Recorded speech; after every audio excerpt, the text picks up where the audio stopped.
להתמודד עם הפחדים, לקפוץ למים עמוקים, לשחות עד הסוף, להגיע לחוף עד הלילה, להאזין גם לשירים, כי זמרים הם הרופאים הכי טובים שיש למדע להציע. עוד יבואו ימים טובים, אני מבטיח. עוד יבואו ימים טובים,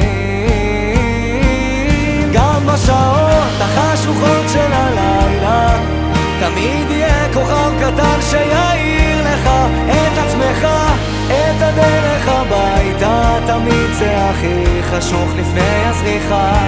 מיליון רכבות דוהרות עד אוסטרליה, מחפש רחוק את מה שנמצא לך מתחת לאף, כל מכשול זה מדליה.